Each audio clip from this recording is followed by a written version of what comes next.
Oh, my goodness. So we got to be careful what we say now. Yeah, because Barry's here. I know, right? Hey, Barry. Hey, what's going on, guys? Yeah, give me a big smile. Let me see your teeth. Hey, looking good. Hey, David. I've got one good one here. Hey, David, I I got one. It I used to told be gold. told a joke yesterday at church, and I said this couple had been married for 60 years and they were just sitting out on the porch. And the wife was feeling all nostalgic, and she said, you know, I remember when you used to hold my hand. He reached over and he held her hand. She said, you know, I also remember when you used to just kiss me on the cheek for no reason. He leaned over, he kissed her on the cheek. She said, you remember when we used to get real cuddly and you nibble on my ear? He stood up and she said, well, where are you going? He said, I'm going to get my teeth. Yeah, Oh, there is yeah. that. Oh, yeah. Well, we are recording this, Okay, all right, as your request. And I'm Jim Schallberg. David Wells is joining us. And Barry Brady, who's going to be your contact person. Okay. Going forward, he's going to work with you for a year. all right. And David and I are also available. There is another person in our organization who's not in on this right now. She's running the business while we do training.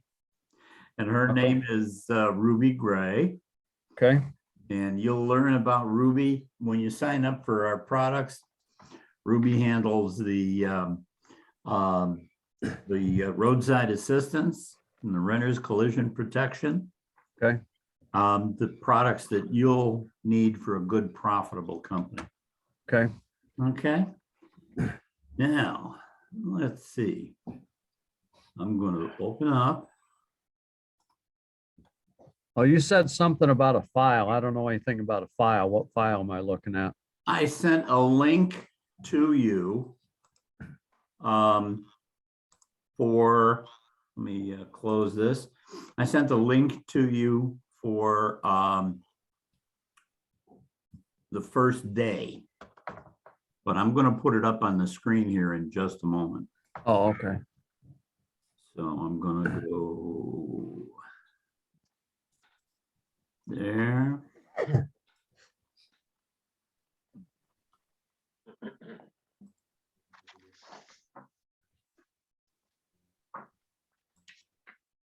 Oh, by the way, guys, I may get interrupted occasionally because of U-Haul, so No I put a problem. thing on my window saying I wouldn't be back till 1:30, but that won't stop them.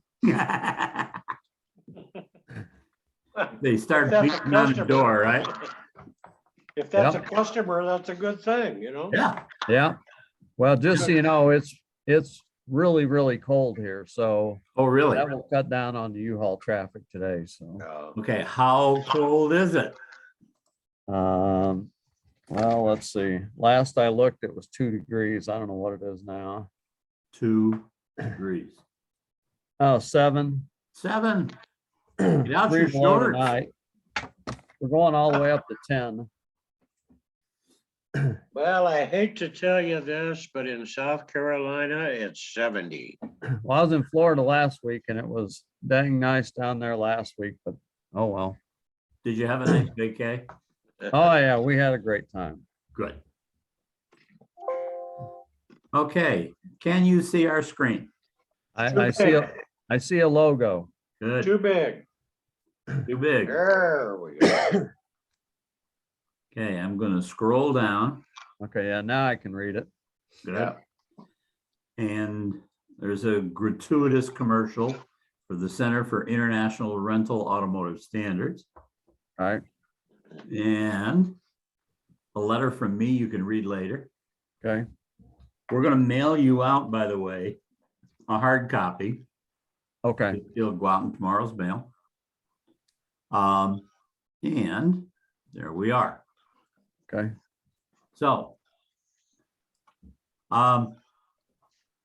one of the things that I want to talk about before we get started, tell us about your area. In terms of what? You mean the market for rental cars?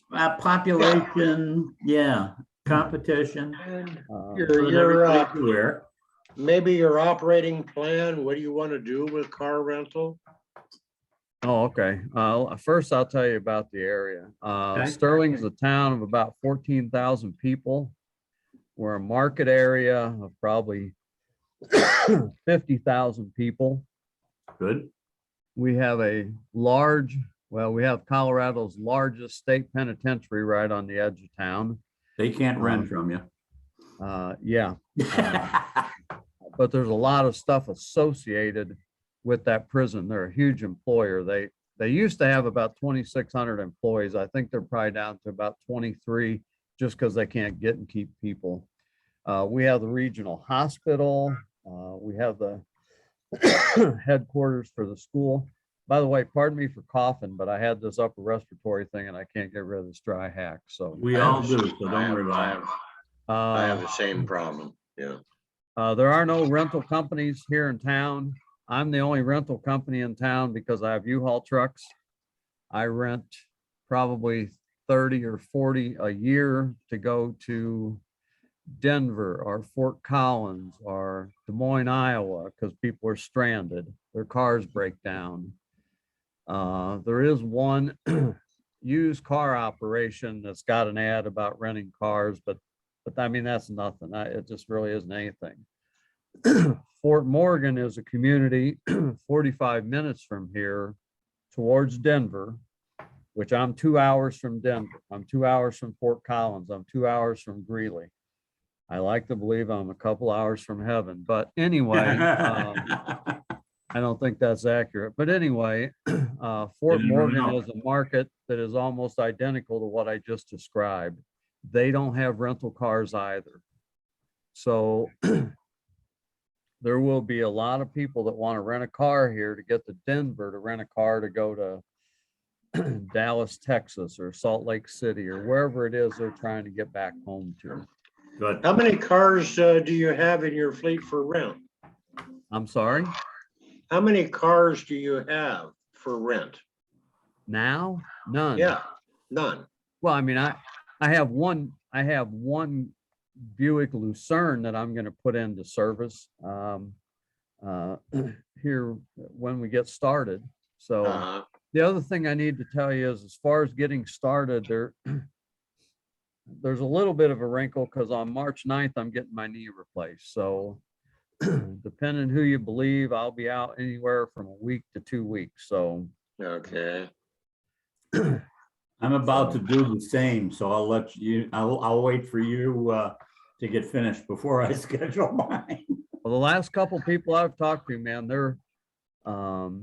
they've made such improvements in how they do these things that it's really a lot shorter recovery time and everything. But anyway, That's what I've heard.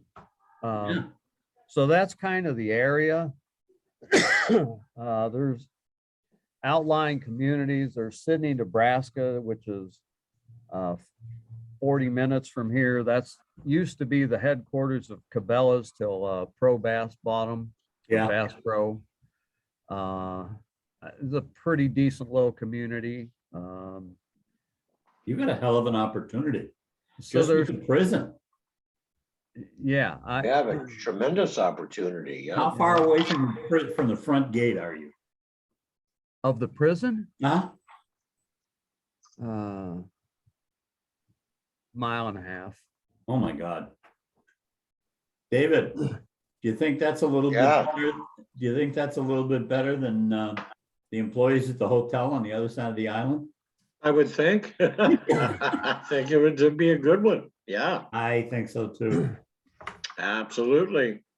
So anyway, having the hospital, the headquarters for the school districts for all over around here. And we have several other fairly large employers, not gigantic, but pretty good size. Seaboard Foods has a huge operation 45 minutes straight east of here.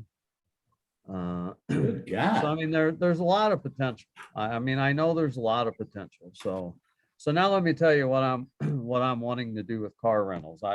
It's basically twofold. it's greed and retirement. Greed and retirement both work for me. I wanna obviously make money at it, and just ignore that. That's U-Haul.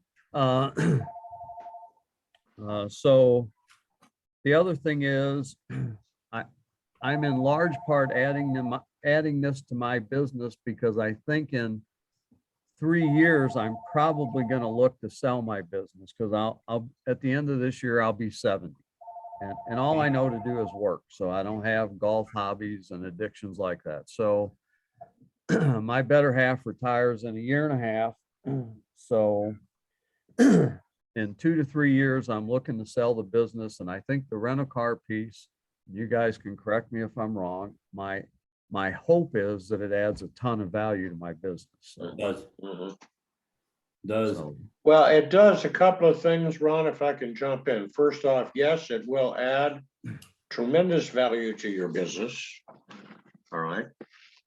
The other thing is that it can provide a lifetime of passive income for you.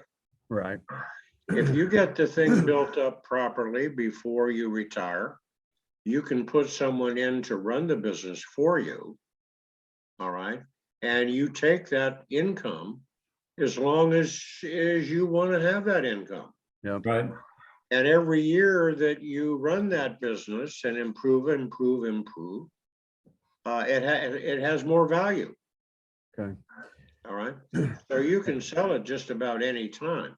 The key is between now and the time you choose to retire or sell or just step aside, is to build it up to where it does have value. Mhm. And I don't know what your number is, but it's fairly easy in a market like you have to build up to a 50, 60 car operation. Yeah, and seeing that's really hard for me to see. And I'm not saying you're wrong. I'm not debating the point. It's just, if I got to where I had to have 10 cars, I would be ecstatic. So Oh, well, anything past that is, like going to Disneyland. well, we'll show you what you can do with Better 20. get your mouse ears And, out. Well, Pardon me? let me tell you a little bit about my background. Okay. I did consulting work for car dealerships all over the country, training people in their service departments, helping them make lots of money. I was general manager of the Chevrolet Buick Toyota dealership here in this town some 25, 27 years ago. And back then we had Toyota rent-a-car programs. So I'm familiar with rental, and I know what they did with it. And they kept 4 cars fairly busy accidentally. It was almost an afterthought in how they did rental. There was no promotion. There was no signs hanging out that said, hey, we rent cars. There was no going out to solicit body shops, none of that. And they were extremely selective who they rented to. So Now I as you know well there's know, potential. they only did that because Toyota forced them to do it. And they also, Toyota was forcing dealers to do it, not to make money, but so Toyota could sell cars to dealers. Well, and we did it because we knew we could make some money renting cars, Yep. but it also set it up where we created our own program car, used cars. Mhm. So, obviously Good. we would rent them for a couple of years and then, cash them out and sell them. Oh, yeah. And sell them basically for what we sold them for new. That's right. So, Mhm. so I if that agree. helps you understand my background and what I know about rent a car. I did go to Toyota's training. I thought their training was really, really good at the time. And I know tons and tons has changed, but the fundamentals of what they taught, I think, are probably still somewhat cornerstones. So Good. Okay. What we're going to do, we might as well jump into introductions, because that's really what we just started. I'll start with me. I spent 16 years in new car stores. And in 1982, I took over as general manager for a Chevrolet store in Scottsville, New York. And was involved with all the programs they were doing. And I got approved by GM and approved by Chrysler to get my own store. And a store came up from a Chevy store came up, and I was turned down. They called me in for the final interview, and they ended up giving it to someone of color, who consequently ran it into the ground. And then I went to them afterwards and I said, well, you know, you just had the guy arrested. He was selling cocaine out of the parts department. Nice. Nice. So and they said, no, we still have to give it to a person of color. I said, okay. Hold on one sec. Yeah. Turn the furnace off. I can't hear you. Hang on one sec. Yeah. He subsequently took it over, ran it into the ground, and did the same thing. And they ended up closing the point. I was also approved by Chrysler, and I started working at a Dodge store as a dealer replacement of record. And because I was dealer replacement of record at the Chevy store, but the owner of the Chevy store was the same age as me. So what were the odds? Anyhow, everything was going well until I found out, or he found out, that I wasn't Jewish. Found out what? Found out I was not a Jew. I was not Jewish. Oh, So that I was gone 2 weeks later. oh, wow. Yeah, oh yeah. At that point, I was looking at rental for his organization, and I got involved with a rental car company, and it looked good to me. So I ended up opening up my own, and I started in Fairport, New York, a community surrounding area about 25,000. And it was 25 to 30 minutes from the city of Rochester. Okay. And I started out with 5 cars. In 2 years, I was up to 135. And we were doing about $60,000 a month. And I didn't know what I was doing. But I did go to conventions and stuff like that and learned how to do it. I eventually sold off all the cars and went to work for the corporation in California. And when I got out there, I was selling franchises for them and training for them. And one thing led to another, and a couple of investors came in, bought the company, and took it back east. And I had already dragged my teenagers across country. I wasn't going to do that to them again. So I began consulting and training and teaching back in, and this had to be 90, 91. And I got involved with a rental car company, helped them buy out their partner, and took over as their GM. They had 150 cars. And in 3 years, we built it up to 450 cars. And we ran 450 cars in Orange County, California. Oh, wow. Yeah, for the balance of 9 years. I was with them for 9 years. And the biggest hurdle that I had was my partners were husband and wife. Or my bosses were husband and wife, let's put it that way. Hang on one And- second. Yeah. The wife's picking up the dog, so. Oh, good. All right. See you later. Yeah, see you later. Yeah. Now go All get right. mine because they really need it. The one thing led to another, and I said, look, I'm coming between you and your wife. I'm gonna go and consult some more. So I left them and I consulted. Yeah. I ended up going to work in New Hampshire for a software company that sold software to car rental companies, and used my expertise to sell the software and to continue to train people.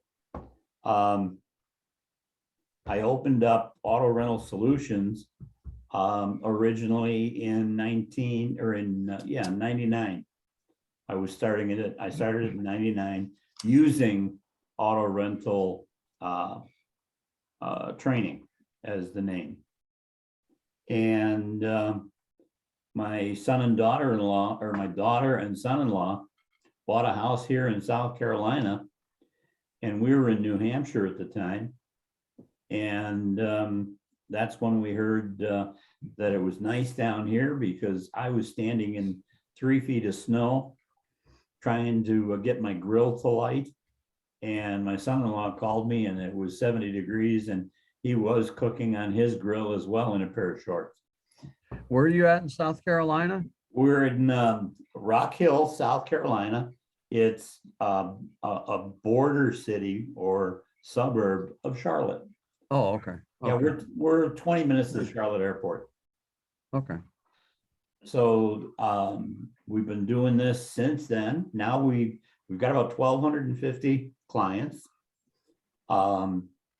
There's 5 of us in the organization, and everybody works from home because of the COVID.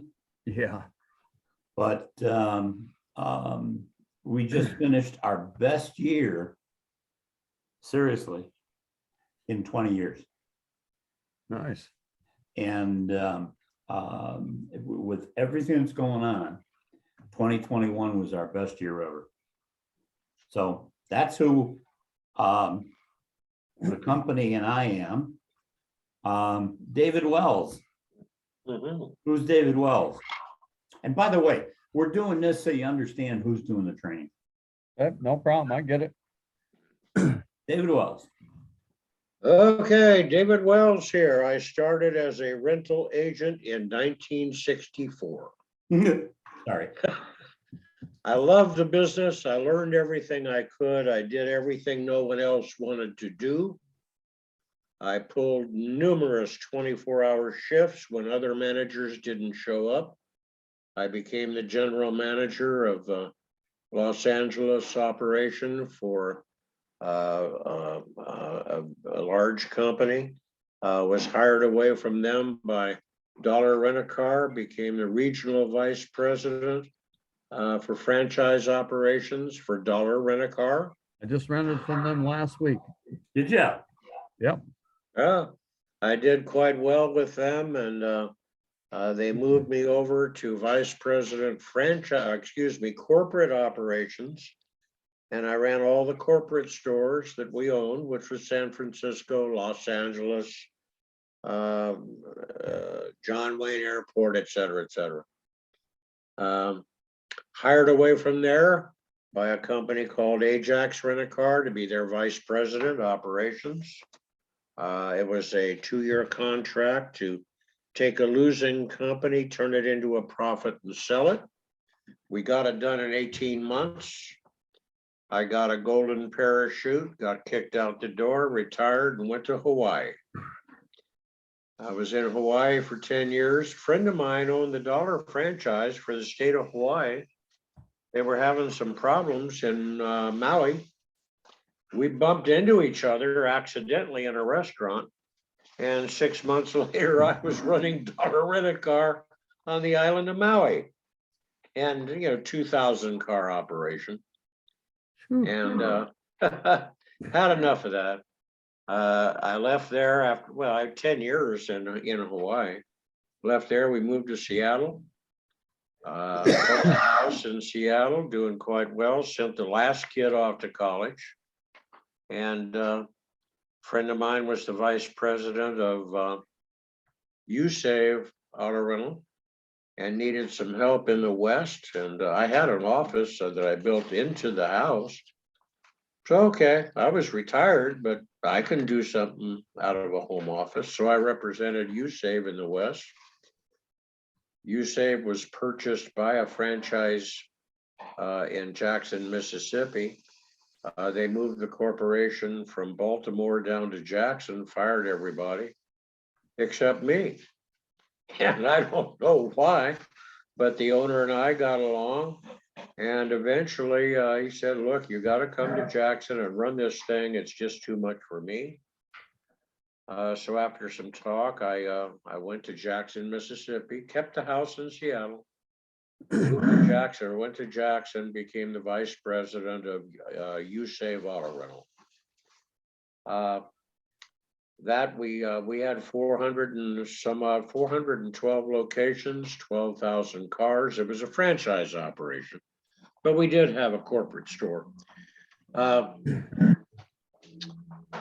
Left there, back to Seattle, came across Jim. I don't know how, but Jim and I had known each other for many years. When he was selling TSD computer systems, he had gone to TSD up in New Hampshire and was working with them to develop a much more user-friendly system for car rental because it was too big and too many keystrokes to do anything. We were having at USAVE, we were having a regional meeting in Sacramento, and I asked Jim to come out and make a presentation, which he did. And that's where I met him. So anyhow, years later, bumped into him. He needed some help in the West. So I started working with Jim out of my home office in Seattle. And the last kid, I'm going on and on, I'm just about done. Last kid came back from college, camped out in the house, and I didn't like him. I don't know what college did to him, but I just did not like him anymore. And he seemed to think that he was going to be in that house forever. And of course, nobody in college teaches these kids how to pay rent. And so finally, and Jim said, hey, come to South Carolina. I love it here, blah, blah, blah. I had been there a number of times on business because we had a franchise in Rock Hill, South Carolina for USAVE. Anyhow, kicked the kid out of the house, sold the house, moved to Rock Hill, full time with Jim, and that's what I've been doing since. I love it. And I'll final with one thing. The one thing in my career that I always enjoyed the most was training new operators, teaching new operators how to make the best possible profit in the business. Unfortunately, every job I had was what you might call a turnaround position. It was not my plan, it just worked that way. I would go into an operation that's losing money. My job was to turn it around. And I always did it with tremendous success. And I followed a pattern. And the pattern is what we're going to show you later to maximize your profit. And so anyhow, I've enjoyed working with Jim. Been a great relationship, a lot of clients. And you can tell we're not that busy because our clients are trained and they're gone and they're making money. All right. And about the only time we hear from them anymore is when they have a problem and they call us and say, what do I do? And we're here to help. Well, in your packet, you're going to have a whole year's worth of support, just like all of our clients. And the comical thing is they very seldom call us unless it's something bizarre. I got a phone call this morning from a guy that rented a truck and it was 3 hours away and the customer abandoned it Friday night on the side of the road. And he called him this morning and said, oh, by the way, I forgot to tell you. Yeah. And it was 3.5 hours away. So most of the folks, when they call us with stuff like that, they want a shoulder to cry on and go right ahead. And then we offer some help. Correct. Um, The beauty of that, if I could just jump in, is you have somebody to call when you have a problem. That's the it's value. somebody, yeah, and it's somebody that's already dealt with it. Yeah. Because with all the thousands of rentals that the two of us have been involved in, Oh, yeah. that's why our one ear doesn't work, because it's heard way too much junk. That's about it. And it's plugged up. Barry Brady. Well, mine's is a totally different story. I've been with these guys for over a year now. Yeah. I'm ex-military, so What branch? Army. I was a Navy guy back in the day. I sell Black Rifle coffee just because it helps veterans. Got you. Wait. Really? I love that coffee. Yeah, here, watch.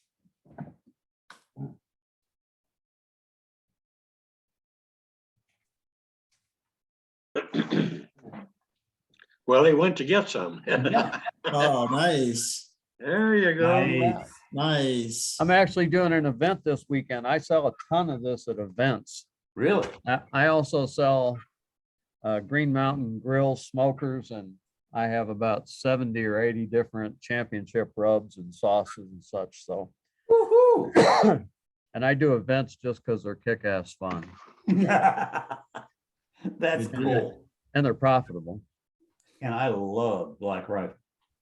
Yeah, That's they good do stuff. great stuff for veterans. It's awesome. That's true. Anyway, well, thanks for your service. Yeah. So, well, thank you for yours. After getting out the military, I became a junior broker for Charles Schwab.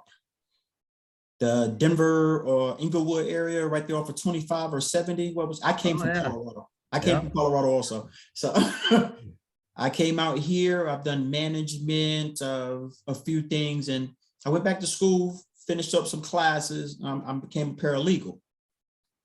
I met with Jim and David. I went through the class myself, just like you're doing right now. Everything sounded good. They had a need for one more person. I joined the team. Yep. And I've been happy with that ever since. I'm constantly learning different things, Now, I'll be honest with you, because I could call David and tell David I got a problem, and David will, break it down for me. Jim, no, figure it out. So that's the difference there. Figure it out. But since Barry, Styles. yeah, but since Barry joined us, he lost his teeth and got a hernia. Yeah. Exactly. Uh-oh. Yeah. In 1 year, bud. 1 year. But Oh, I I don't do want to have do to. that. I No. have to say and piggyback off of what they say, that because the people are assigned to me and I'm their contact, I don't get very much contact from them. So the training, they listen to the training. I think a lot of them get the recorded session so they can go back over it. They have the manual. So it's not a lot that I have to do, That's right. answer a few questions, and they're back off to the races. So, so my goal with this whole thing is ultimately, after it's all said and done, that these two guys retire, that I take it over, get my check, they get their money, I take it over and I do the training and keep moving. So I don't really plan on looking for another job. I don't plan on going back into the legal field, and I'm a paralegal for auto rentals. So, There you go. Good for you. Yes.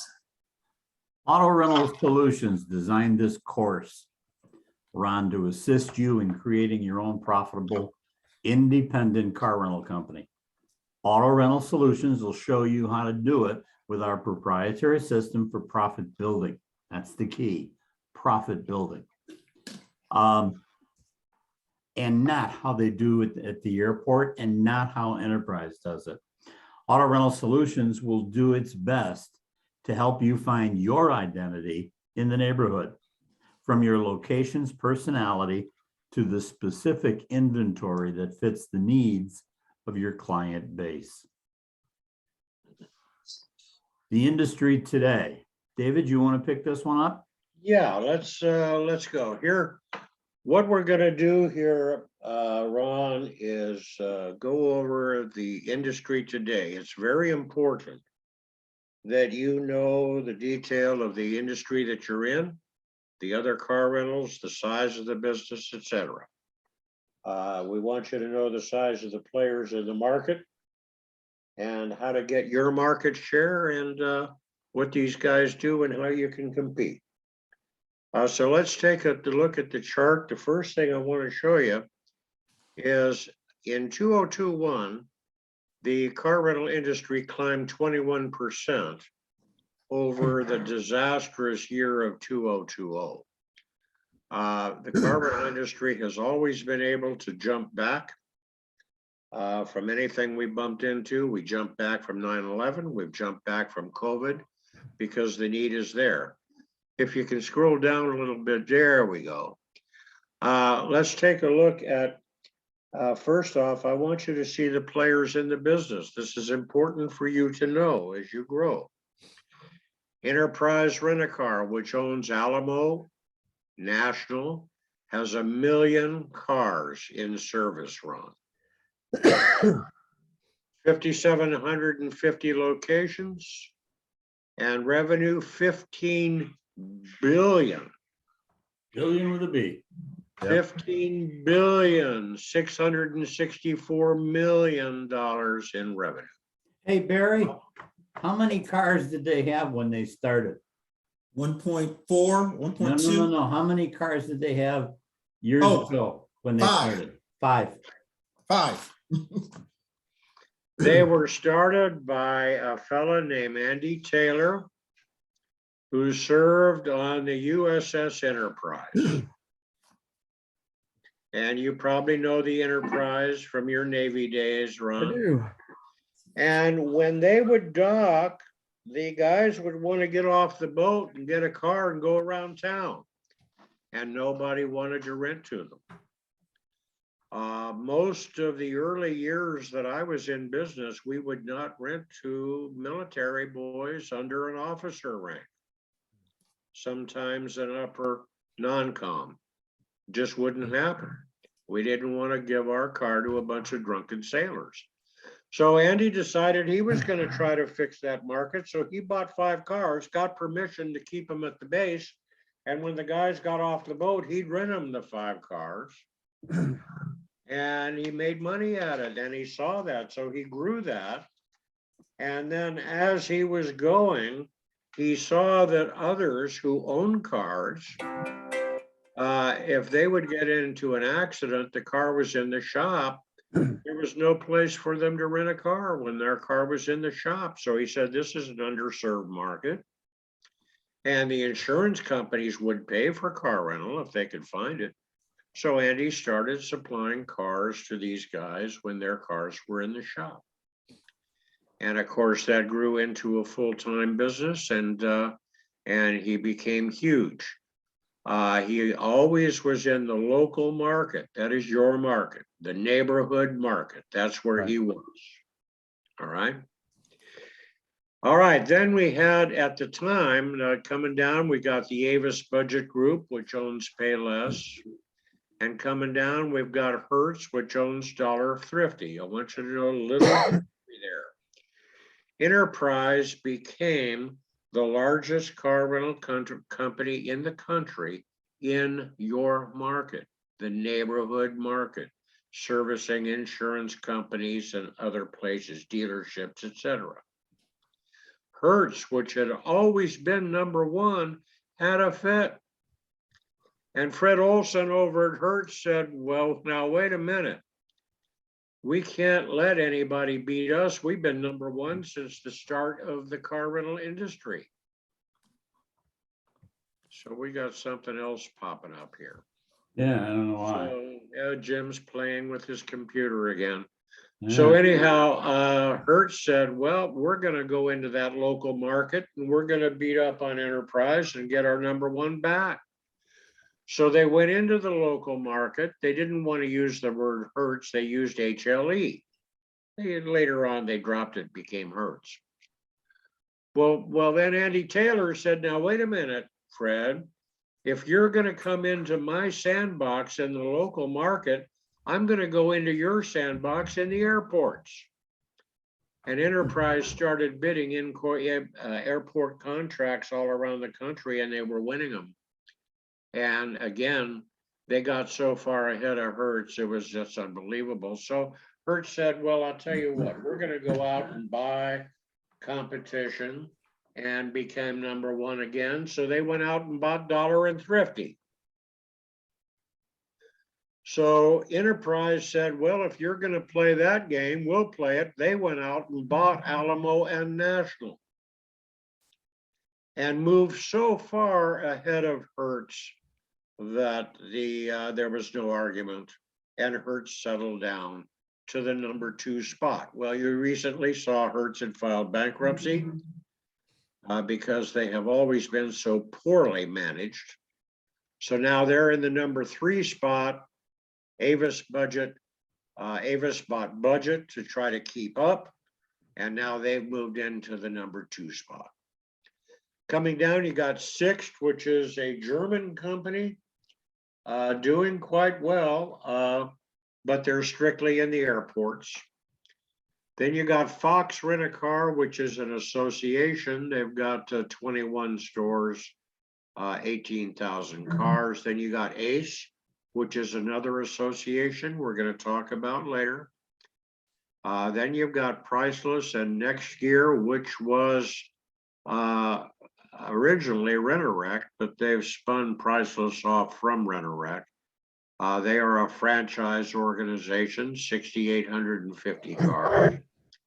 Then you got USAVE. When I was there, we had 412 stores, 12,000 cars. You can see what new management has done, but at least they did survive the COVID. They didn't drop because I left. I am not big-headed. I was not there when COVID hit. Rent-A-Wreck down to 1,600 cars, 62 locations, used to be 5 times that size. And then Independence, 40,000 rental cars in the independent neighborhood market, which again is your market, 4,000 locations. You with me? Yep. Okay, let's drop it down a little bit. You'll see that the industry has 1,774,000 cars, right? And doing $28 billion in business, all right? But the industry reached an average revenue per unit. And I want you to remember this because it's big. You're going to have to live by it. Revenue per unit, RPU, for 2021 jumped up to $1,320 per car per month. That's almost a $300 increase over 2020. And they always had a tough time breaking 1,000. All right, we're going to teach you how to do 1,500 or 1,600 per car per month. Base 1,400. So it's not going to be difficult to beat the national average of 1,320. But I want you to keep that in your mind, RPU, revenue per unit per month. Okay. Obviously, if you had 10 cars and you're doing 1,400, you're going to bring in 14 grand a month. All right. So that's your start of where are we going to go with it. Okay, so they 21% gain over 2020. Man, was that a big deal? Not really. I mean, when you consider they dropped so much in 2020. But let's take a look at the independent operators, which are you. They're averaging, now this is a broad average, all right, 10 cars per location. They're averaging $833 per car per month. So they're obviously generating $8,300 a month in revenue and $100,000 a year. That's what they're doing in revenue with a 10-car store. But you're saying that revenue should be 1,400 Absolutely, per unit. Absolutely. absolutely. Okay. Okay, but you know, we're gonna show you how to do this, and I think you can do better than that. I think 1,400 is the 2021 numbers. I think for 2022, the numbers change, they get better. Okay, so we're gonna expect you to generate far more revenue than the average is shown. And we're gonna again show you how to do it. Now, let's show you how the industry breaks up. We're gonna talk about industry segmentation. It's not all the same. The big boys are the airport operators. All right, now take a look at that. That's where I'm from. That's what I had to compete with when I was running Dollar Rent-A-Car corporately, because we were in the airports. That is competition, my friend. All right. Now, the interesting thing is you don't see them marketing. When was the last time you saw a car rental commercial? I don't see them anymore. Nope. All on the website, all through rates. They live on high volume reservations through their own systems and the GDS systems. GDS meaning global distribution systems like Travelocity, Orbitz, Kayak, etc. That's all they do. And they watch those reservations. They pull a reservation manifest almost on a daily basis to get ready for the next day. They're on the GDS systems. They have a department. Each one of them has a department called revenue management. All they do in revenue management is watch the other guy's rates. Because how else are you going to compete when they're side by side and they're not advertising? It's all on the internet. What's everybody watching is rates. So that's all they do. All right. And it bears no relationship anymore to the cost of the car. All right. So anyhow, now take a look at what they also have. Very high cost. They have to pay the airport counter rent, the service facility rent, the airport commissions, which are typically 20%. All right. They have a shuttle van cost. They have staffing costs for extended hours. They have to be open every hour that the airport operates. They would never allow me to close my operation and then have somebody show up on a 4 a.m. flight with a $1 reservation and we weren't open. They wouldn't allow it. I even had that problem in Hawaii. So you got a staff in most of these airports 24 hours. Now, do you have an interest in servicing an airport, Me Ron? personally, not really. I mean, we've got a little bitty airport, but it's a nothing airport, so it Okay, well, offers, you're gonna get that business anyhow. yeah. Okay, so they don't do any marketing. They just go on rates through their GDS systems. All right. But believe me, their costs are sky high. I've seen them run as high as 45, 50% of their revenue to just go into the airport. All right. And, you know, unless you really want to do it, there's really nothing in it for you. And how do they make up for this? What are they doing? Well, if you rented a car from Dollar recently, right? Yep. Was that through an airport when you traveled to Florida? Miami, yep. Oh, well, Miami, you got it cheap, right? Until they gave me the bill and then I had to call and get it fixed. There you go. Yeah. And did they add a lot of fees to the base rate? Oh, hell yeah. There you go. They have things like concession fee, access fee, license fee, recapture fee, all that. Yep. It's rent. It's rent. They're paying for their rent. And then, of course, your sales tax, but everybody's got that. Right.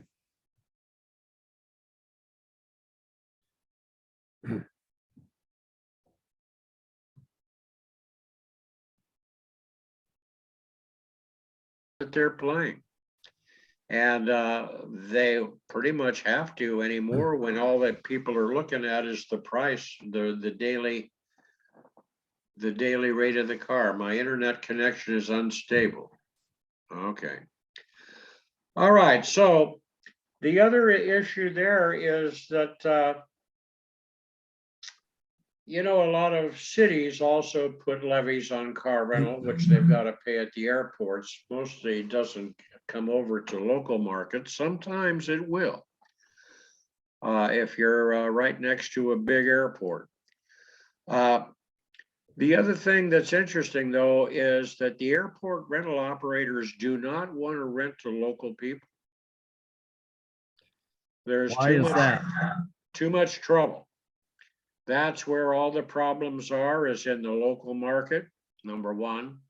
Number two, they're not set up for it. Where are you going to go to rent a car from an airport? Where are you going to park? What store are you going to go into? Are you going to go into the baggage area to do the rental? No, you're going to go to the service center. They're not set up for rentals at the service center. Oh, okay. All right, they're set up that you rented the car at the airport. Now they picked you up, took you to the service center where you're going to get your car. They're not set up to actually do rentals. And in the local market, that's where the accidents occur, the overdue rentals occur, all the problems occur for them. They don't have time to deal with that. All right. So generally speaking, in most airports, when I rented a car from Dollar in Chicago just before the COVID, they wanted my driver's license, my credit card, my insurance card, and my return air tickets. And they made a copy of all of it. They wanted to make sure I was not local, even though I was on a South Carolina driver's license. They want to make sure I'm not local and that I have a reservation and a ticket to leave. All right. Because those are low mileage, easy rentals, very few problems. All right. Okay, now you got the other half of the market, which is the local market, your market. Here's an example of one. A guy named Frank Kalana opened this operation. He serviced the Carolinas, Georgia, etc. He built this thing up to 1,200 cars or better. And 10 stores or so. Here's an example of his one of his stores. Take a look at that. Triangle Rent-A-Car. Look how the cars are lined up, even though they're right underneath a huge sign that says Triangle Rent-A-Car. He put the little signs in the windshield, rent me. When you pull up to that store, you know what it's all about. And it's clean. It looks good. All right. I would drop my wife off there to pick up a car, or my mother if she was alive. And he built his business looking just like this in all the states. And finally, he came down with cancer. He sold the business to Enterprise and retired and passed away 6 months later. Some of the guys from Triangle that Enterprise didn't keep formed another company. Okay, so in the local market, you're part of the community. You don't have access to these big GDS systems. Again, the GDS systems like Travelocity, Orbitz, et cetera, they're airport oriented. They're not local market oriented. And so you're going to have to get out there and you're going to have to market your product to the local community. And in your particular case, I would say that's relatively simple because you don't have competition. All right. So in your particular case, you are the car rental industry. You're going to establish the car rental industry in your market, which means you offer what you want to offer. You price it the way you want to price it. and you simply let people know you're there.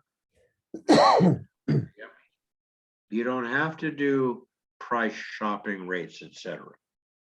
All right, so you got to understand the difference between the two segments.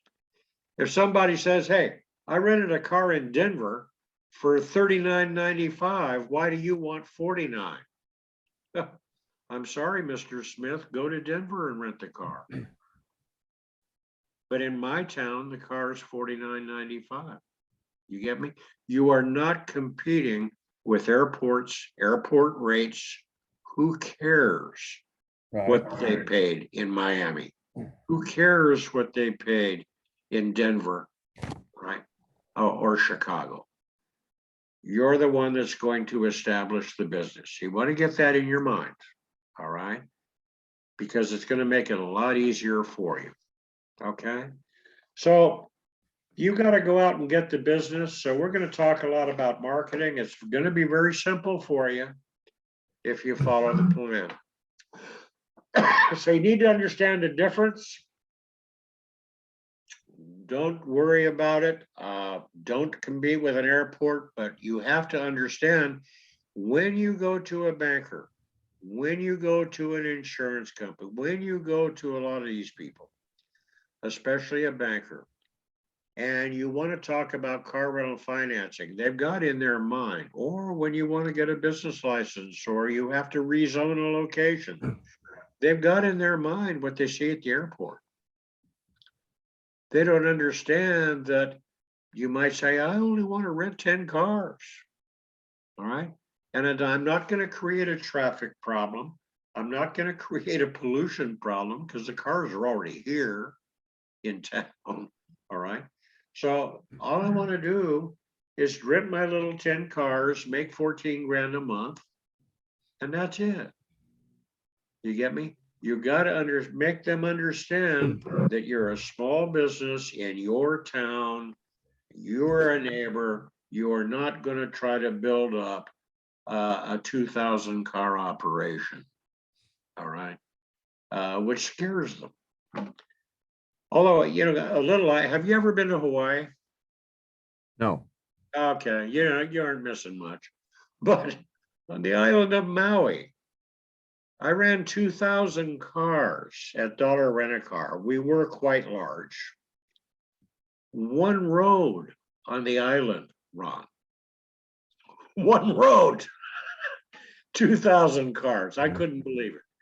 So if I went to a banker many years ago, if I had gone to a Bank of Hawaii and said, I want to rent 2,000 cars on this island, they would have run out of the office screaming, right? Yeah.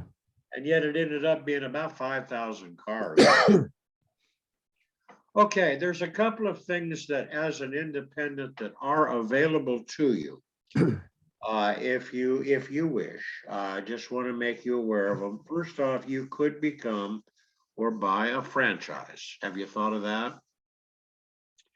You know, a little bit. I especially in the beginning, I don't have that interest. Okay. And I don't know that I'll ever have that interest. I don't know. Okay, well, let me break it out for you quickly. The three that are possibly available are Use Save, Pay Less, and Rent a Wreck. Now, a franchise offers you the use of their name and a protected trade area. Well, the protected trade area is worthless. All they're saying is they won't put another Use Save in your store, in your market. All right. There's costs. It's going to run you, the initial fee will run somewhere between $9,000 and $20,000 just to sign the document and get the rights to use their name. Now what happens? They have a monthly royalty of 8% of your revenue. And they'll say, oh, no, it's only 5%. Well, wait a minute. What's the market? Well, that's 3%. Okay, you add 5 and 3, I get 8. And they say, oh, okay. I sold franchises for 40 years. I know how it works. All right. Okay, so then you're going to have to use their software system.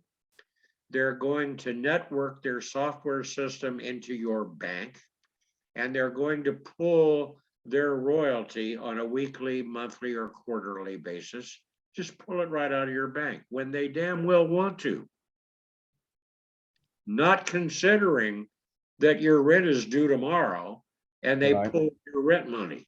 They don't care. Right. You're gonna pay for a reservation somewhere between $7 and $13 for a reservation. We used to have arguments with a franchisee, say, look, you sent me a reservation for one day for a compact car at $25 in those days. And you're charging me $7 for the reservation. I mean, I'm only gonna get $18 for this. Yep, that's the way it works. All right, sorry. All right, but maybe the next reservation is 3 days and it won't hurt you so bad.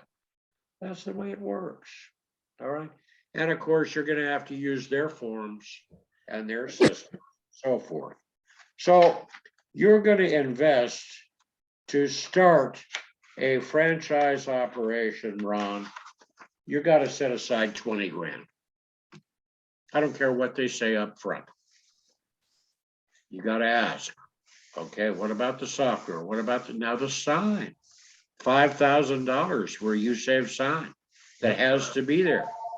Okay, so they're all about the same. Now, the value is this.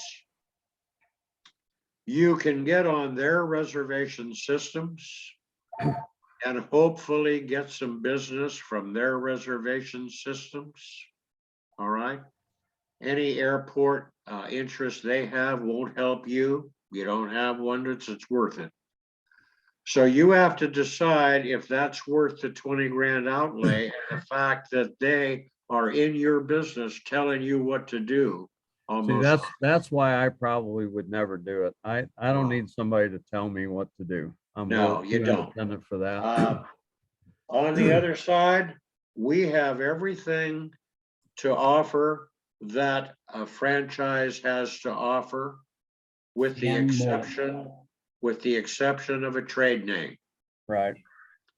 All right. So you could take that 20 grand, instead of giving it to USave or Rent-A-Wreck, you can give it to yourself and build your own company.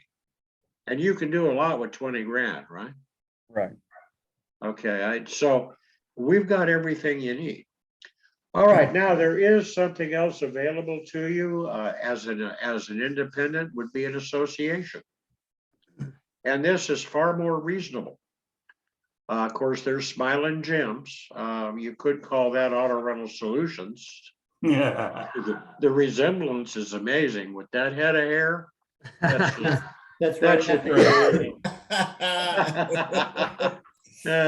Barry, what are you laughing at? Okay, so you've got ACE, which is an association, and Fox. What do? You'll pay a small fee to set up with them. I had $500, something like that. And you join their association and they put your operation on their website. So if someone has been renting through ACE, and they're going to go to Sterling, or they're in Sterling and they look up ACE, do we have one in town? And yeah, you'll pop up. So the value of each one of these is that you could get reservations through their websites. Some of them are able to get on the GDS in some cities, but again, the GDS won't help you because you're not on an airport. So you'll be looking at their reservation system. It's up to you. I've never had a single person mention any one of these, and I do have Fox Rent-A-Car is at DIA. I see it when I drive by, but to say anybody Okay. has ever asked about it, never. Not Okay, all right, so there you I don't go. think I have any interest there either. Okay, It does look like I have a customer walking in, so I mean. I may Yeah, have I'll to- tell you Right. what, hold on a second, guys. It's 2:36. Why don't you take your time with the customer and we'll wait for you here and we'll take a potty break at the same time. Okay, well, let's see if he walks in. He may have read my Got it. sign that I'm not here till 1:30. Oh, okay. Yeah, he's backing up. He's out of here. He'll come. Okay. Okay, well, I'll get through this in You're 5 still willing, minutes. if you're still willing, and how do they say, if the body needs it, you can take, we can all take a break. Doesn't Yep, matter. that's fine. Yeah, Okay.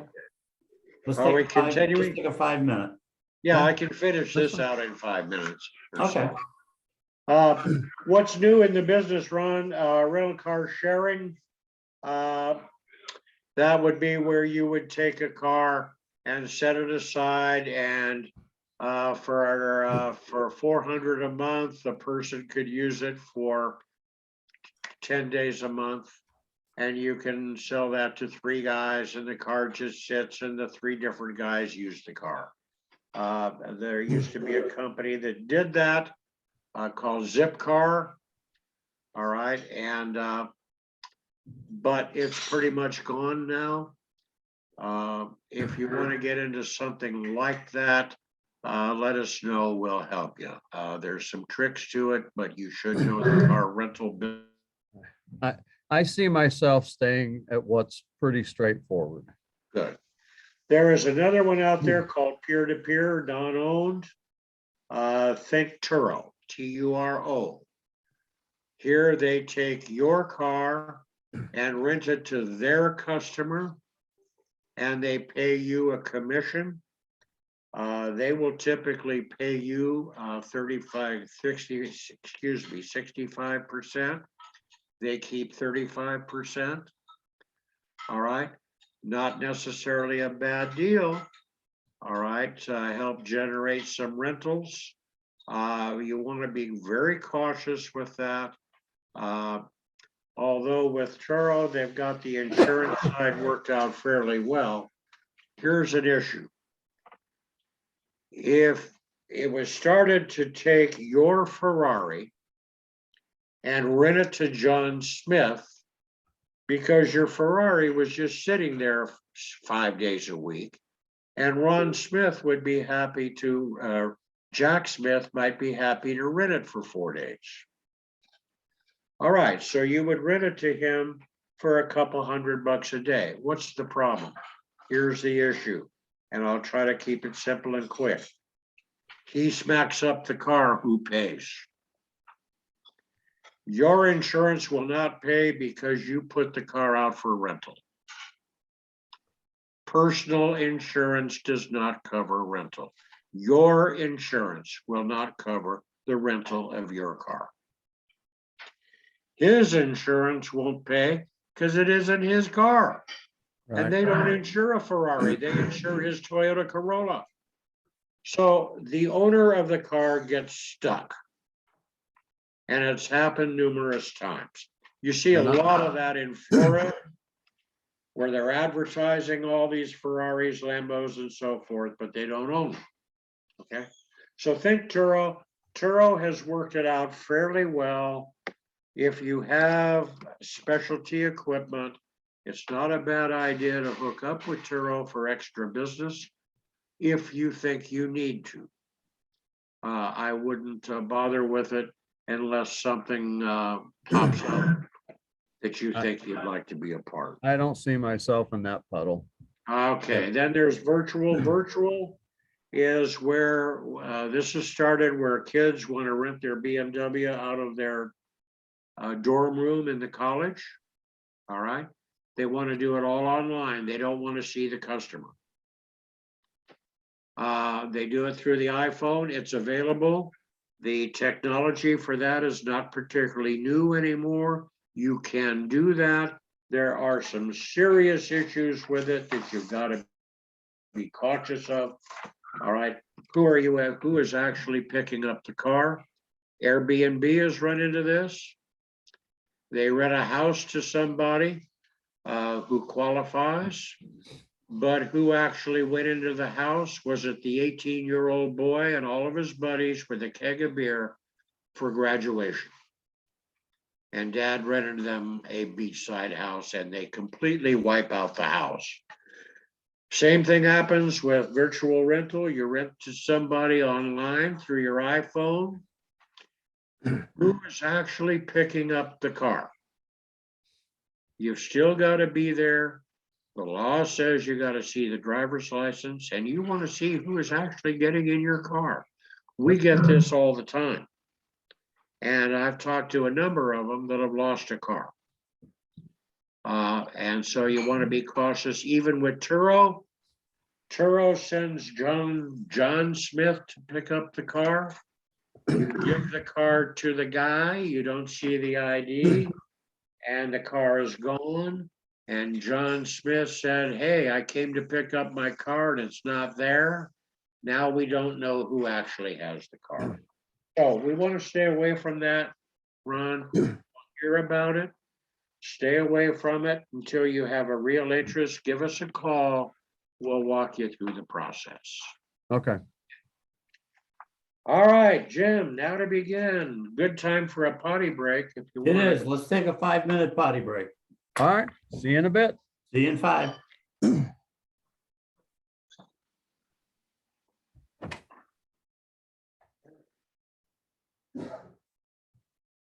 A potty for you, Jim? Oh, yeah. At my age, any time for a potty break is a good thing. I know that's right.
Hey, Barry,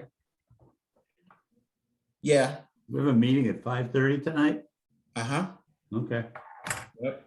I always forget what time. I do too, but I'm assuming it's at 5:30 now all the time. Yeah, and I Miss K called me this morning, so I know she got to get your number. yeah, I was like, well, how come ain't nobody talk about this on? It's like, yeah, but it's all good. I'm gonna just grab a drinks anyway, so it's all good. Is that what you're gonna do? Yeah, I'm grabbing drinks. You don't have no pork. You don't have no pork in the chili, do you? No, sir, all beef. Okay, good deal. Because you know I'm allergic to that too. Yep. All beef and no onions. Good deal. Appreciate you, Jim. I take back what I said about you. No, don't.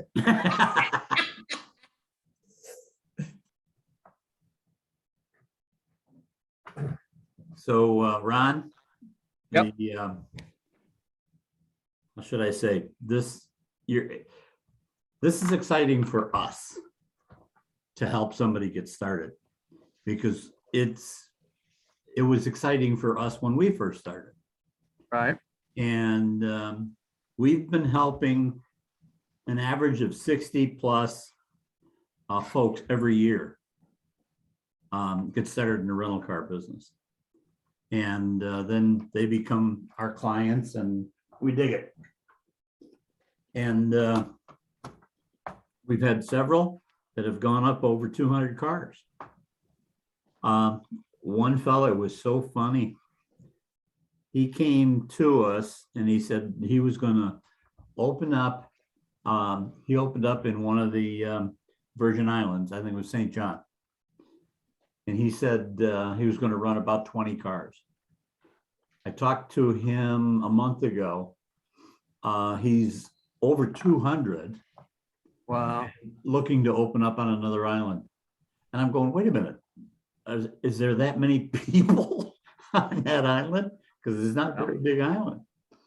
And he said there are 9 car rental companies there that all have 200 or more cars.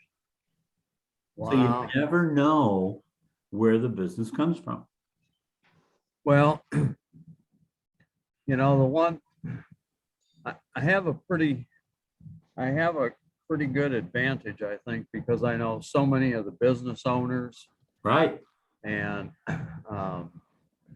you know, I know the realtors, I know the body shops, I know the car dealers, you know, Chamber of Commerce people, you know, a lot of that kind of stuff, and all that stuff will certainly help. So, and the U-Haul thing, it's amazing how many people U-Haul drags in here. Oh, yeah. And how many times they'll bring in a U-Haul to drop it off, and now they got to get a car. Yeah, exactly. And, that's going to be you. And I used to do U-Haul at one location. We had 7 locations in California. We did U-Haul at 2 of them. We did Penske at 3 of them, and we did Budget at 1 of them. So we didn't do any over at the airport one, but they all, at every one of them was a resource for our own rentals, not to mention our own rental trucks. Yeah. Now to begin setting up your rental business, here are some suggestions.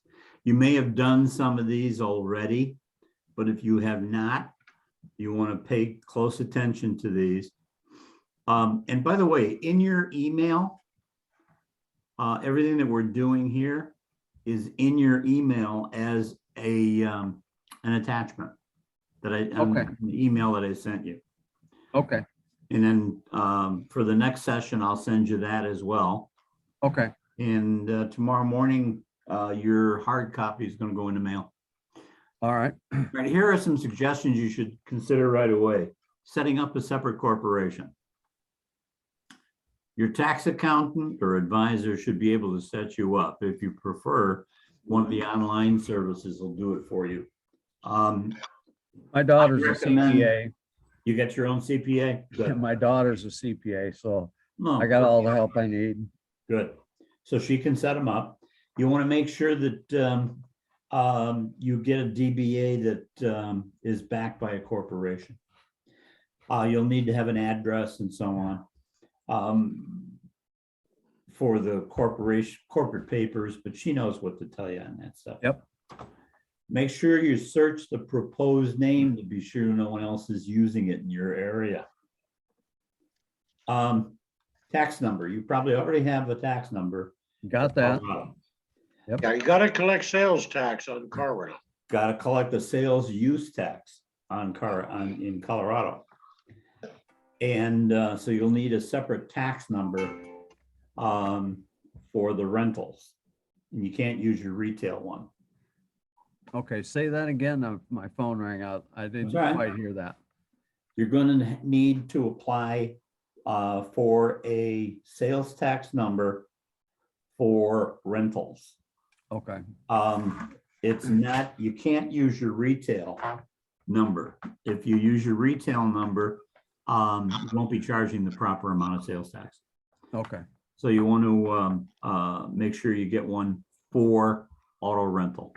okay, Location is not always an easy task. You probably already have a location. yep, But you want to make sure that it's correctly zoned.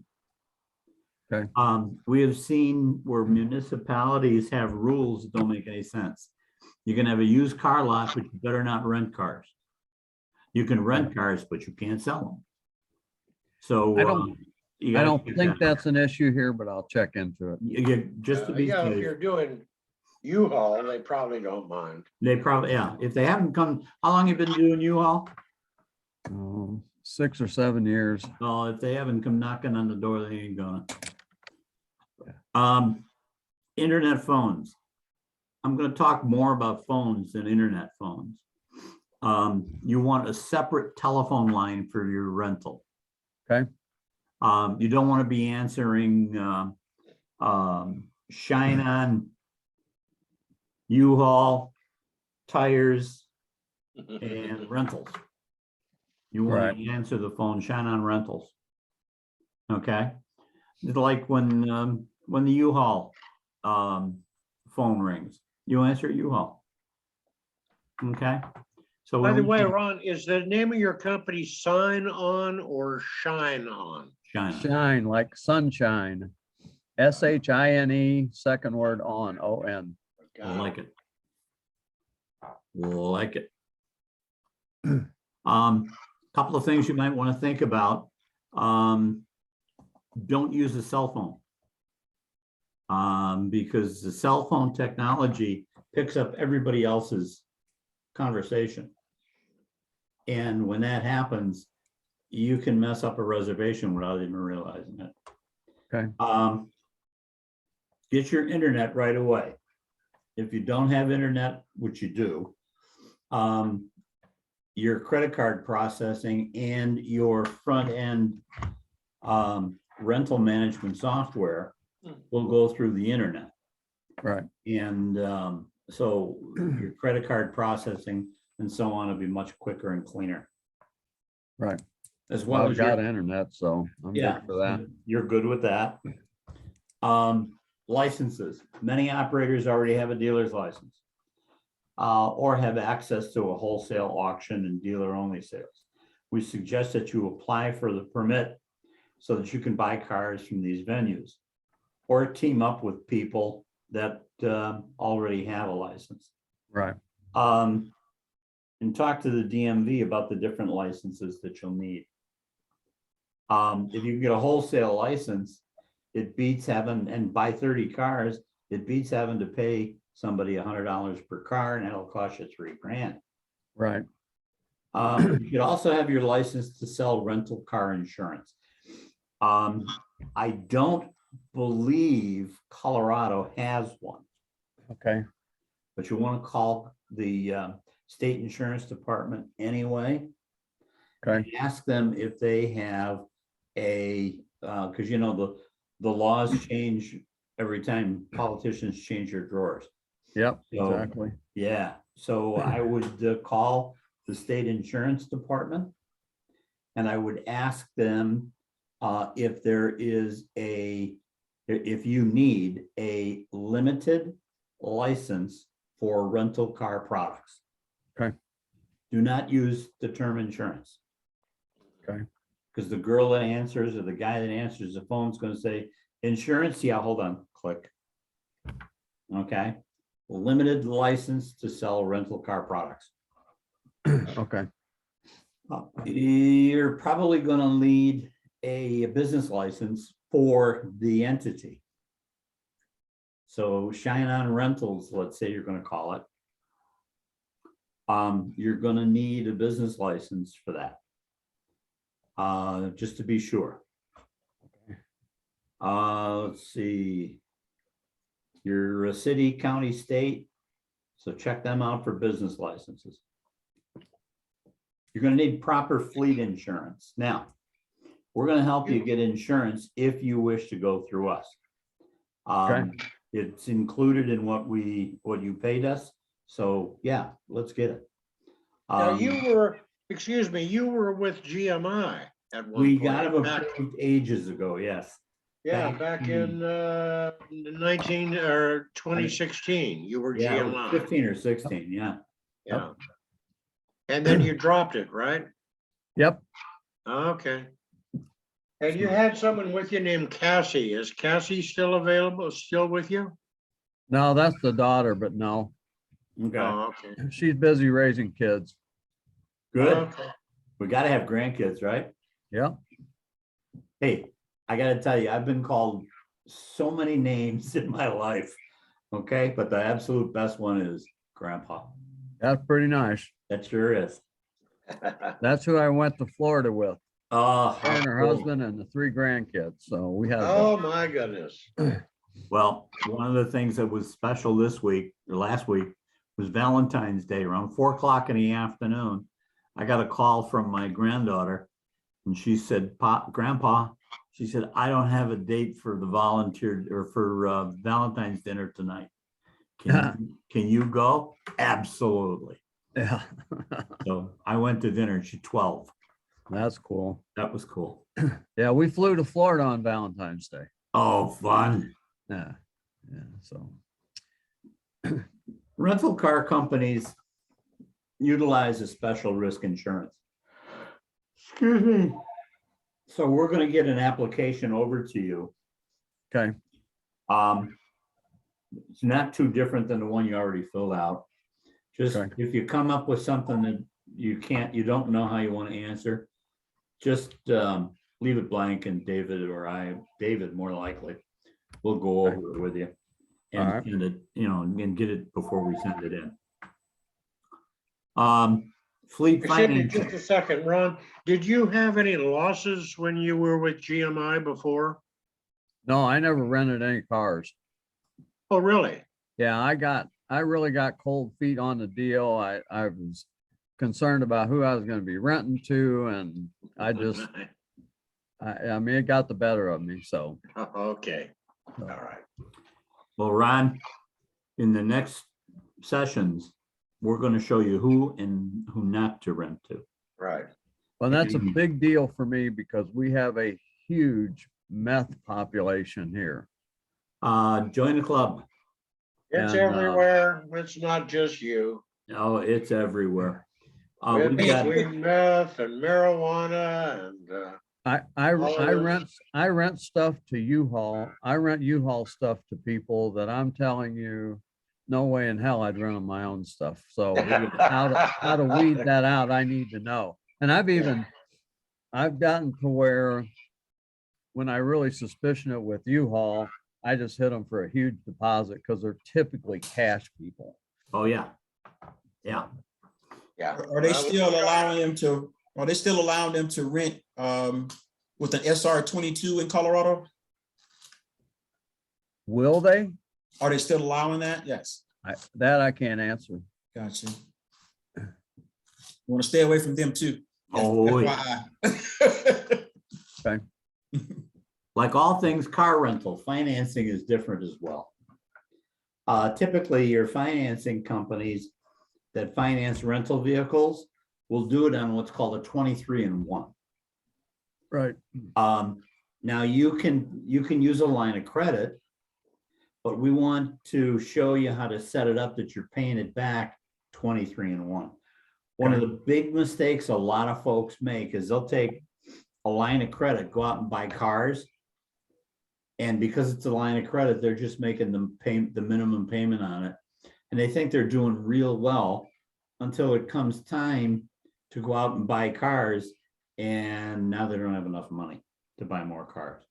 So they run the cars longer and they get nastier and crabbier and they get long whiskers and then you can't rent them, period. And they go out of business.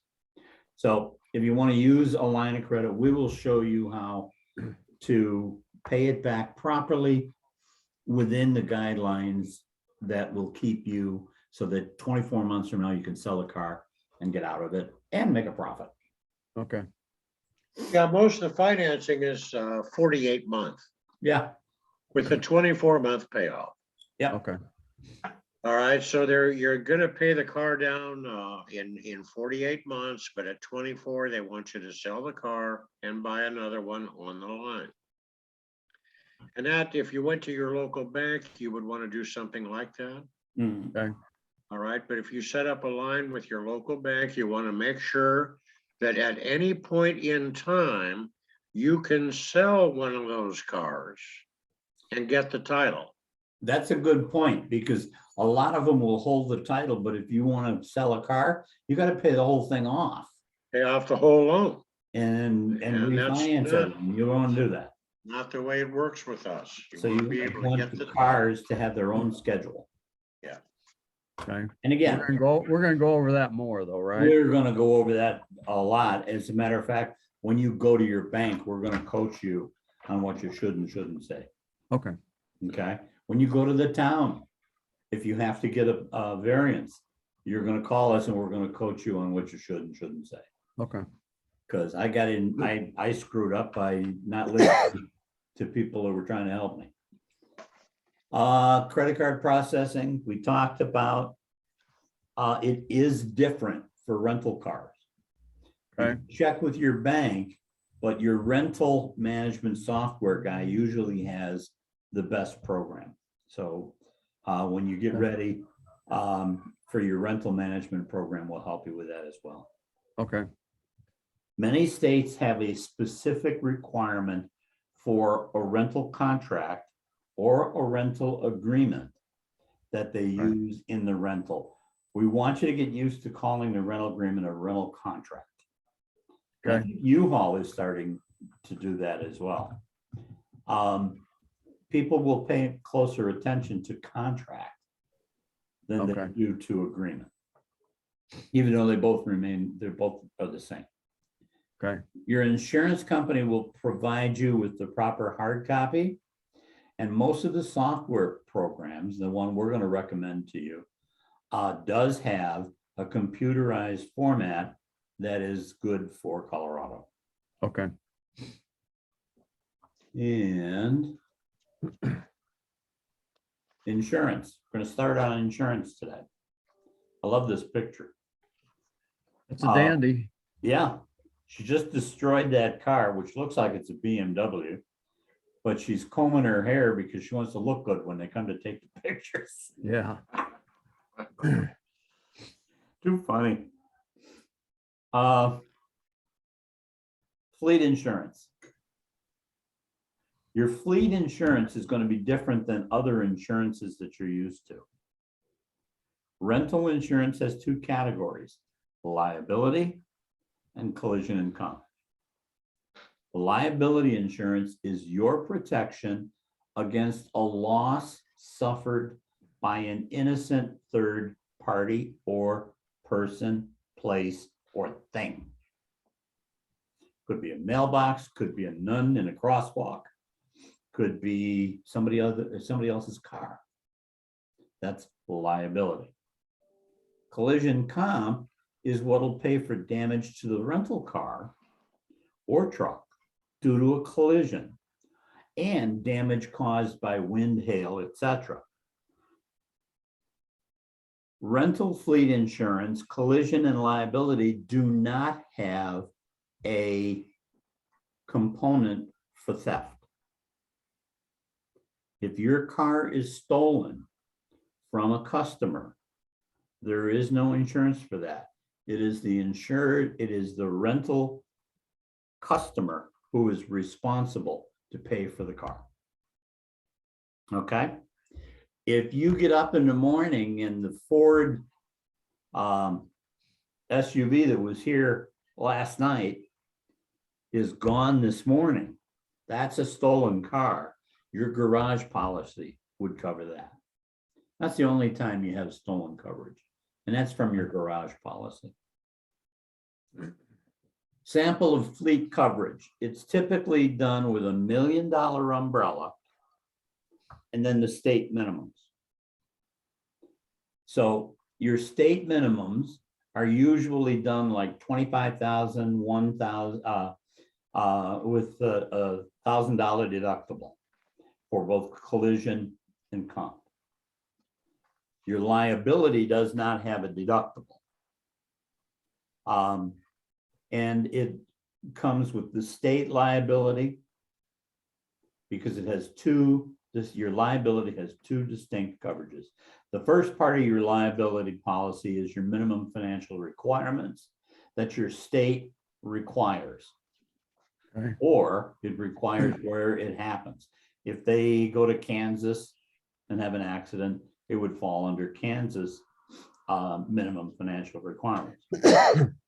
Should a claim come through to you because of negligent entrustment, which we will talk about shortly, this is your first level of coverage. If the customer does not have liability insurance, then it always goes to you. So one of the important things you have to realize, you have to know that the customer has insurance and liability, and you want to call the insurance agent to verify coverage. Okay. Okay. And we'll talk more about that in qualifying. State minimum requirements are basically per person, all injured persons, and then property damage. A standard format would be, as this example, 15, 25, and 10.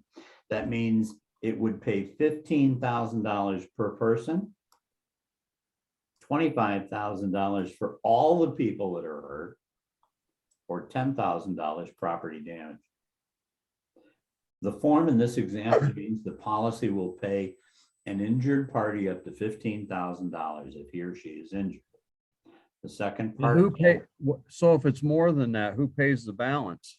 the renter. So That's that why doesn't it's come very back on me. important. Yes. And actually, let's go back here. This is the state minimum financial requirements. Okay, This is the insurance that your rental car customer must have before you can rent them a car. okay, Okay. Now, if it's, notice the $10,000 property damage is highlighted. Okay. right, In this particular case, if it was $12,000 worth of damage, the customer's insurance would pay the 10, then they have to pay the 2. Unless you screw up by renting to somebody who's drunk or can't handle the car or that had bad tires. Okay, and we'll talk more about that. Okay. In general, a driver or a passenger inside your car is not eligible to file a claim for their injuries. They would have to go to their personal coverage, their Blue Cross Blue Shield or what have you. The second part of your liability is your umbrella. And that's going to be, in Colorado, it's going to be $1 million coverage. right, And the maximum, it's either 300, 500, or $1 million. I think Colorado has $1 million. Yeah, $1 million. And that's what they call excess coverage or your umbrella. That comes into play in the following situations. You jump in the car to take it down to put gasoline in it, and you have an accident. It automatically goes to the excess. Okay, it doesn't go to the state minimum, it goes right to the excess. Unless you write a rental agreement, a non-revenue ticket to yourself. And then it goes under your insurance rather than the excess. So it wouldn't. why would I write myself a non-revenue deal? I don't, that's Well, not understand. if you, let's say you have a manager that you want to let him take the car for the weekend. And so you write a non-revenue ticket for him or her. And that way, if they have an accident, it's under their insurance, not under your umbrella. Okay, Okay. And that's why you do it. okay, Just normal business, running the car down to the gas station, running the car over to put tires on it, stuff like that. Most guys do not write a non-revenue ticket. It's for something longer period. Okay. But if something happens, you're covered. Okay. Primary or secondary, there's a difference between some states. Some states require your insurance to be primary. This just might be on the test. Oh, did I tell you that you're going to take a test? No. We're going to send, Barry's going to send you a test when we're done. And Okay. it's an open book test. And we're going to send you a certificate that you passed. Barry, how many people have failed? All of them. No, just none of them. It's an open book. And I'm gonna be looking right at you on Zoom while you answer the questions. Yes. All right. The whole deal is to make sure that you understand what we're teaching you and that you can put it in play. No, I get that. That's fine.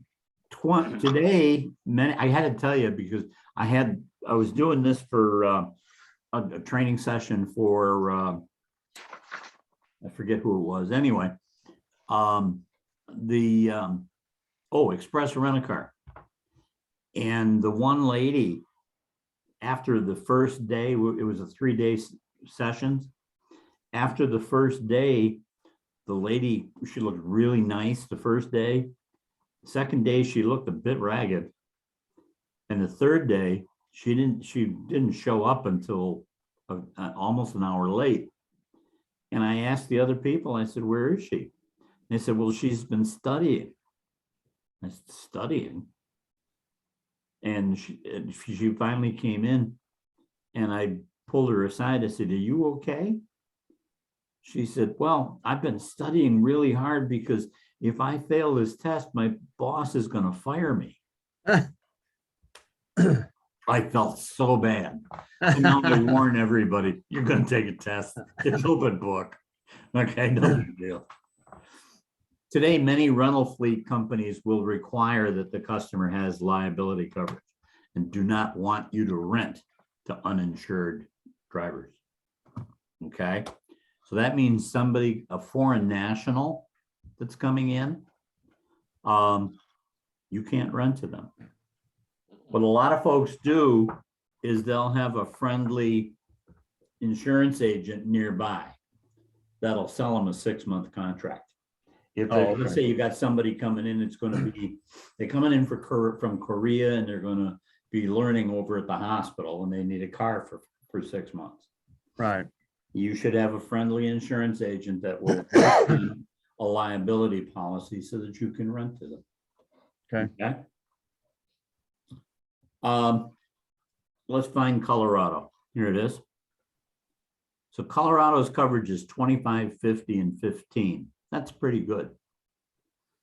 So it covers a person that it gets injured up to 25,000. All the persons that are injured up to 50,000. Look how much better it is in California. And damage to the car, $15,000 if they run into another car. Right. So your property damage, that's all really good. The renter needs to file the report within 10 days of the accident. Okay. And any damage. And in Colorado, it's the responsibility of the rental car company and the renter to make sure that it gets taken care of. Okay, that it gets reported. And so there's something for you to know. Now, how many people are going to go to Arizona? If that same customer goes to Arizona, he's only got 24 hours. Okay. And for any damage over 300. What most of our folks do is tell every rental that in the event of an accident, you must report it to the police immediately. Okay. Okay. And that eliminates everything. Because as you can see, a lot of the states are immediately. Immediately. Yep. Okay. And that's for you guys to use. Collision. Ouch. Now we That's know a why bad- Northwest Airlines is gone. Yeah. Yeah. Collision and comp. Collision is straightforward. It pays for the repair damage to your car. Remember, losses cost money. So in the event that there is damage to your car, you hold your rental car customer responsible for that damage. So if he comes in with damage on the car, you got to collect all the damage, not the deductible. So if his insurance company is going to pay, great. If he has $1,000 deductible, grab him by the ankles and shake him and pick up all the nickels and dimes and quarters that fall out of his pocket so that you can come up with $1,000. And make sure that the claim does not go to your insurance. Your insurance is last resort. Right. Okay? Because the more claims you put in, the greater your loss runs are, the greater the risk of either getting canceled or which is a non-renewal, or paying a substantial hike in rate. And David and I have had plenty of people call us, and every one of them were collision claims that put them over the top. And basically because they were honestly, they were too lazy to go after the customer. It's very simple to do. Yeah. If the customer is insured, you simply get the insurance company on the phone, say, how do we file a claim?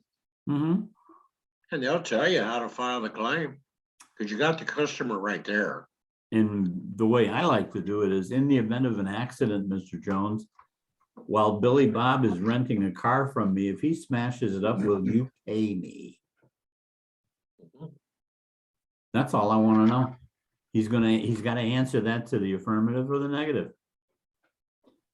Your customer's insurance, most people believe that their auto policy covers rental cars. Yeah. While coverage may protect them for liability, their collision may not include a rental car coverage. Okay.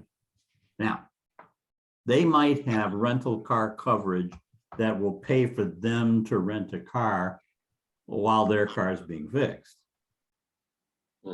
That's what most people buy when they're buying rental car coverage. They're not buying or they're not buying drive other car insurance. Yeah, leisure. Yeah. Yeah. The terminology that I just found out, which I've known for other people, but for 35 years, my insurance covered car rental. And then I decided, I'm going to read the fine print. Mine just renewed in January. And I'm going to read the fine print for the first time in 5 years. And when I read it, it said replacement vehicle. So they pay for a rental vehicle when it's replacing my car because mine is in the shop for repair. And that's the only time they will do it. For an insured loss. Now, just to give you an example. Yeah. You just went to Florida and you rented from Dollar Rent-A-Car. You have a car sitting in the driveway, or you have a car that's at the airport. And your daughter doesn't have any money to put any gas in the car, but she's got keys to your house. And she can get your car out of the garage or at the airport and just use it to go grocery shopping. Happens all the time. Well, guess what? No insurance company is going to cover two cars. Now, if your car was in the shop, now it's under the garage policy of the shop. Then your collision would transfer to the car that you're renting while your car is in the shop. It's that simple. Okay. But see, most people don't know that their policy is for a replacement vehicle. They just think they have car rental coverage, and they don't. The insurance companies are all changing it. And I had been with Geico for probably 10 years, and I had car rental coverage until I read it in January. And then I switched policies to a different company, And I read their policy, it was the same damn thing. Same wording. Yeah. So what do Well, you that's- do when somebody, let's say they have your car and they do some minor damage that's like $200? How do you get paid for that? Take it down the street. Well, first of all, you're going to take a $250 deposit on every car. Plus the Oh, rental please. in advance. Yeah. So the minor damage, the broken taillight, the side molding, stuff like that, you're going to have some money to help pay for that right away. Okay. So all of this is to remind you to call the insurance company, their insurance company, and verify their coverage. Get the agent's name and be sure that the coverage extends through the length of the rental. And ask them to fax a form or email you with Okay. coverage. A lot of people think that their credit card covers them. That's not necessarily true. Usually credit card coverage is secondary, which means they'll look to your insurance first. Right. Okay. So if the customer doesn't have any coverage, they're going to look to your company to pay it Right. first, and then they'll pay the excess. And they'll tell they'll tell the people that get the credit card, yeah, no problem, you got coverage. Until there's an accident, they say, well, yeah, you have coverage for excess. Yep. Oops. Okay. So when somebody hands you a credit card and says, I want to use this, no problem. It's got an 800 number on the back. Right. My name is, yep. My name's Ron Smith. Jim Shelberg is renting one of my cars. If he smashes it up, are you going to pay me? Credit card companies may also place other restrictions. I drive a 1990 Zort, but I'm coming to you and I'm going to rent a big SUV. They'll cover a Zort or a light car, but they won't cover that SUV. So you want to check it out. Okay. Okay. Large and remember, you're going to have to go back to this from time to time. And that's why it's printed for you and it's in your email so that you can keep it on your computer. Large operators sell something called a collision damage waiver. You're going to hear collision damage waiver used from time to time. I want to tell you what it is, but both David and I, or Barry, Dave, and I are going to tell you, do not offer it. Selling collision damage waiver means like you're selling collision damage waiver with the U-Haul. That's not insurance. What that is a surcharge on the rental. And they're saying for this surcharge, we will not charge you for damage done to the truck or to the car. But they have several 100,000 cars or trucks. So they're selling these damage waivers for about $40 or more. And that money all goes into a kitty to pay for the damage that goes to the trucks. Well, you got to sell a lot of that to have any money to pay for damages. Yeah, my economy of scale would never make that work. Not until you get up to a couple of 100 cars. That's right. So we have a different product for you, but I want you're going to see that with your U-Hauls and be sure that your customers under your other rental agents, because you're not going to be there 7 days a week. Okay. Make sure the people that are working for you, when they rent a U-Haul truck, they're going to sell CDW. Make sure they do not sell CDW on your vehicles. Yeah. And to tell you how big it is for U-Haul, Yeah. they fund fixing all the vehicles damage, plus it funds their entire company health program. Holy cow. That's how much of that they collect. Amazing. It You is don't get amazing. Absolutely. Yeah. And you don't get any commission on it either. No, No. no, they don't want it to be a conflict of interest, and I don't either. Well, I'm gonna show you Because this if next time. people go, well, do I need to get it? And I'm going, listen, I'm not an insurance salesman. I don't know. But I can tell you an experience I had with a rental car, and it was so much bullshit. And at the end of it, it was $340 or something. I said, I never not get the insurance just because I don't want the crazy phone calls. Oh, yeah. Well, take a look here. Renter's collision protection. This is real insurance that you can sell at the counter. And it is actual insurance. It's not a waiver. It's available to your rental car customer, and it's in their name. You buy it through the internet. It costs you $18 a day, and you sell it for $25 a day. So you make a little bit of money, and it pays up to $20,000. So if you're buying $15,000, $16,000 cars, I got to tell you, it'll pay for the cars if it gets sold. Yep. It has a Ron, what does USAVE charge for their CDW? What's that? What does U-Haul charge for their CDW?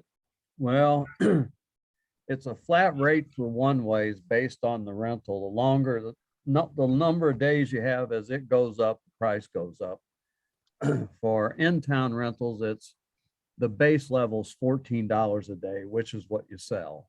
Occasionally people buy a bigger plan they offer, but they'll never really benefit from it, I don't think. But Is that for basically $14 a day? Is that a 24-hour day? Yes. Okay. Although U-Haul, like not out here, but in metro areas, when they rent a truck, they try to get you to rent it for 6 to 8 hours. Right. They want to be like the Hooker Hotel. They want to rent it 3 times today. That's exactly Right. it. So now the $14 a fees. day turns into what? $42? Yeah, that's Sure. right. That's right. Sure. And that's what we teach. When I had U-Haul and Penske, it was a 5-hour rental. And then it was like $49 for a 5-hour rental, no free miles. And then it was $25 an hour for each hour they were late. I don't know what it is now, but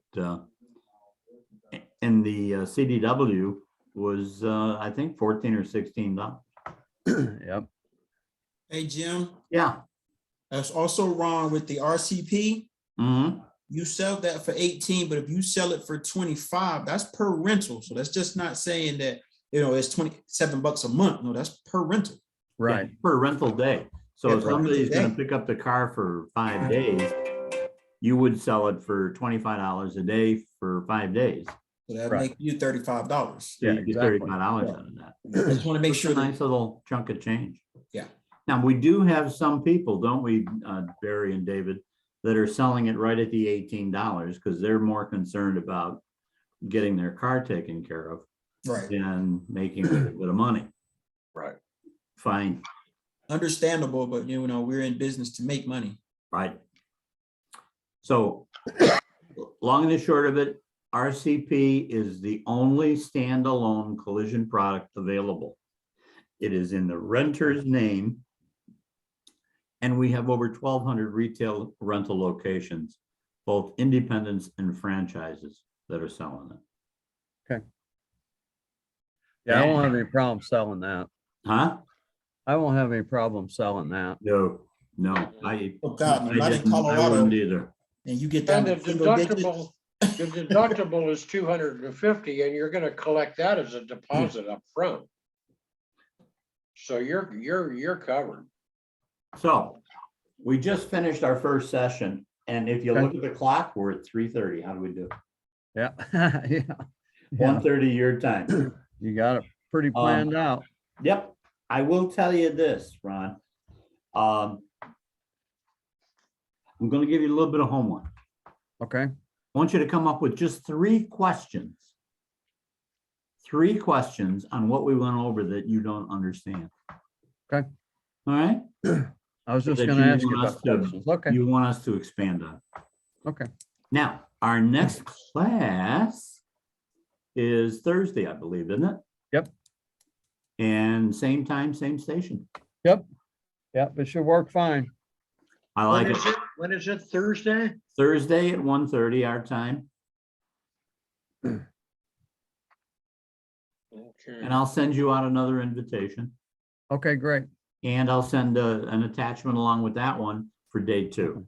I'll look at it ahead of time if I see it ahead of time. If you have time. If not, you can see it here on the screen. Okay, And just 3 questions, that's all. okay. Thank you. I'll come up with a few questions. Good. Have a All right, great day. thanks, guys. God bless. If you see that, Thank you. if you see those grandkids, give them a hug. Hey, I will. Good. Yeah, when you're basking in a overnight low of like 58 degrees, realize it's gonna be 7 below here, so. Well, Stay warm, Ron. Stay warm. we'll think about you. Will do, guys. Thanks. I do Thank not miss you. digging out the snow. I don't miss it. All right. See All you right, next time. Bye-bye. All right. Bye-bye.